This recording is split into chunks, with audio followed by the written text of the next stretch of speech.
안녕하세요. 저를 정신이 나간 여자라고 욕하셔도 좋습니다. 사위에게 그날 모든 걸 내주었던 것은 딸을 위한 일이었습니다. 적어도 제 마음만큼은 그랬어요.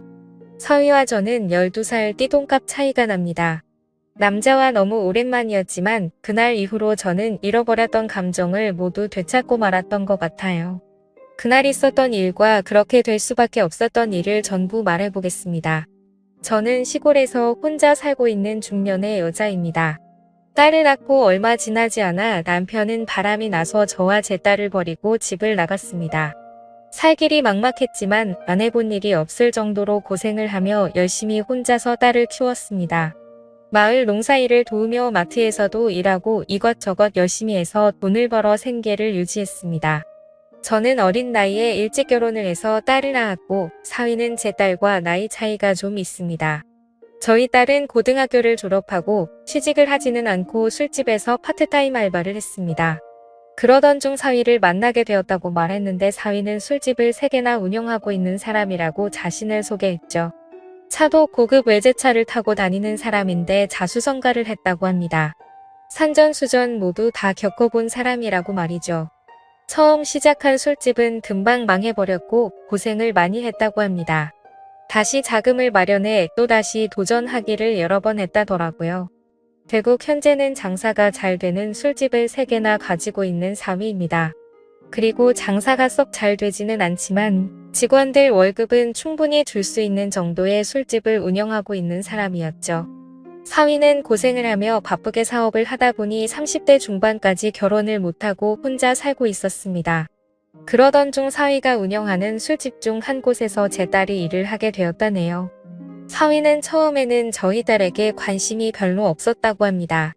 30이 넘은 나이에 20대 초반인 저희 딸 아이한테 관심이 가지는 않았다더군요. 그러다가 일을 마친 저희 딸을 집에 데려다 준 적이 있었는데 저희 딸이 자취하는 집 근처에 있는 술집에서 둘은 술을 한잔하게 되었고 그곳에서 둘은 눈이 맞아버렸다고 했습니다. 그날 이후로 사위와 딸은 동거를 시작하게 되었고 저희 딸은 돈을 아낄 줄 모르는 아이였기 때문에 그때 당시 빚이 많았다는데 그 빚을 사위가 다 갚아주었다고 하더군요. 제 입장에서도 참 고마운 사람이었습니다. 사위는 그 일에 대해서 덤덤하게 말하더군요. 본인에게는 그 돈이 큰 돈이 아니었다고 말이죠. 딸은 저에게 입이 마르도록 사위 칭찬을 했습니다. 저도 마찬가지로 사위에게 늘 고맙다고 말했어요. 저는 사위에게 고마운 마음이 늘 똑같았는데 제 딸의 고마운 마음은 잠시뿐이었습니다. 사위와 함께 살면서 가정주부로 있던 딸은 낮에도 밤에도 밖으로 나돌았다고 하네요. 그러던 중 제 딸과 어떤 남자가 팔짱을 끼고 지나가는 것을 사위가 목격하게 되었고 사위는 딸의 이름을 크게 불렀는데 딸은 그 남자와 도망을 쳐버렸다고 합니다. 그 후로 사위가 전화를 걸어도 딸은 전화를 받지 않다가 며칠이 지난 뒤에야 집으로 돌아왔다고 하더라고요. 딸은 사위에게 오해하지 말라고 적반하장으로 오히려 화를 내고 나서는 집을 뛰쳐나가 버렸다고 합니다. 지금에서야 알게 되었지만 사위는 그때 결혼을 포기했다고 합니다. 사실 사위의 주변에는 여자들이 항상 많았습니다. 사위의 고급차를 보고 접근하는 여자들이 엄청 많았다고 하더라고요. 하지만 사위는 한눈을 팔지 않았고 저희 딸을 진심으로 사랑했기에 제 딸이 집을 나가고 나서 너무나도 힘들었대요. 사위는 저에게 예의를 다하기 위해 저를 찾아왔습니다. 딸과 있었던 일을 제게 모두 말하고 사위는 딸과의 관계를 정리할 것이라고 말하더군요. 제가 살고 있는 허름한 시골집을 다시 지어주겠다고 약속했던 사위였습니다. 그렇게 착한 사위가 저희 딸 때문에 상처를 받은 이야기를 들려주는데 미안한 마음에 저도 모르게 눈물이 나더군요. 혼자 마트에서 일을 하면서 살아가는 저도 외로운 여자입니다. 하지만 제겐 가장 소중한 딸 하나 있는 거 그게 위안이었고 그 딸 걱정으로 그 모진 세월을 견디며 보냈습니다. 딸이 얼른 좋은 남자 만나서 안정이 되었으면 하는 바람으로 살았죠. 사위를 만나 함께 사는 딸을 보며 좀 안심을 하고 있었는데 사위가 찾아와서 하는 얘기를 듣고 저는 충격을 받았습니다. 한참을 멍하니 있다가 사위가 일어나려고 해서 저는 잠깐만 기다리라고 말했고 사위에게 저녁 식사를 차려주었죠. 사위와 저녁을 먹으며 같이 술을 마셨는데 사위는 술이 오르는지 점점 많은 얘기를 하더군요. 사위는 저희 딸이 집을 나가서 너무 힘들다는 얘기도 했습니다. 그리고 자기가 어떻게 살아왔는지 얼마나 고생을 했는지에 대해서도 얘기를 하더라고요. 사위가 고생한 얘기를 할 때는 저도 눈물이 나더라고요. 저도 사위 못지않게 고생을 하고 살았던 것이 생각나 동병상련의 마음으로 울었습니다. 술에 취해서 그랬던 건지 사위도 울고 저도 울었습니다. 사위는 제가 얘기를 잘 들어줘서 고맙다고 하더군요. 저는 사위가 고마웠습니다. 딸과 짧은 기간 동거를 했을 뿐인데 사위는 저에게 예의를 다하기 위해 저를 찾아왔으니까요. 사위는 결국 딸과 헤어질 수밖에 없다고 얘기를 했고 저는 사위에게 뜻대로 하라고 말했습니다. 그리고 울고 있는 사위를 토닥여주며 안아주었습니다. 못된 딸 때문에 상처 줘서 미안하다며 사위를 안고 저는 이렇게 위로해 주었습니다. 이 말에 사위는 어린아이처럼 엉엉 울더라고요. 사위는 한참을 울더니 누가 먼저라고 할 것도 없이 저와 사위는 사고를 치고야 말았습니다. 저는 너무 부끄러웠습니다.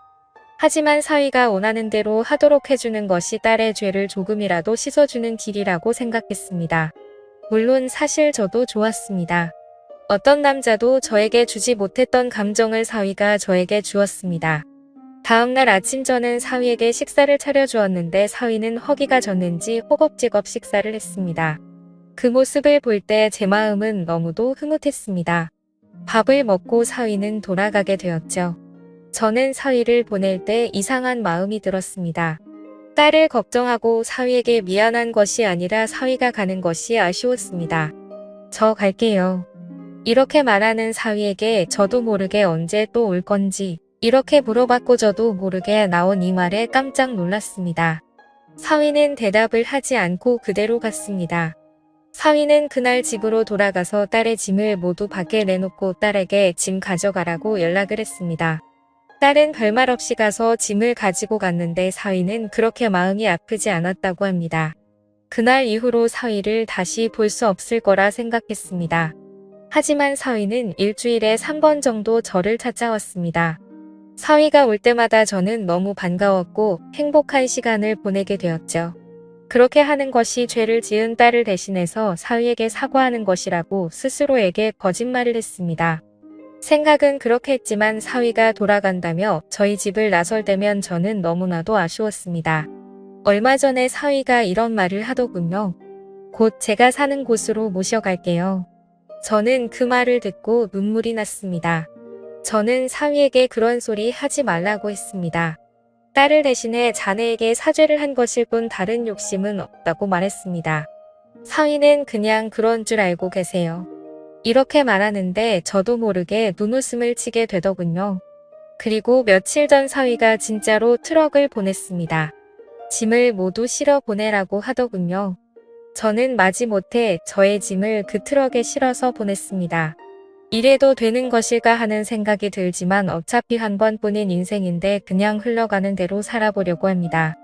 저는 밖에서 일하고 오는 사위를 위해 집안일을 하고 맛있는 음식을 합니다. 나중에 사위가 저를 필요 없다고 하면 말없이 사위를 떠날 생각으로 말이죠.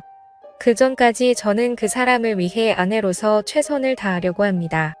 저를 정신 나간 여자라고 욕하셔도 좋습니다. 하지만 저도 정말 힘들고 외롭게 살았기에 지금 이 상황이 너무나도 꿈만 같고 가급적이면 이 꿈이 빨리 깨지지 않았으면 하는 바램만 가득합니다. 그리고 딸은 그 못된 짓을 하고 난 뒤로 저와 연락을 단절해서 지금은 어떻게 지내고 있는지 잘 모르겠네요. 저도 너무 실망했던 터라 관심도 크게 가지가 않고요.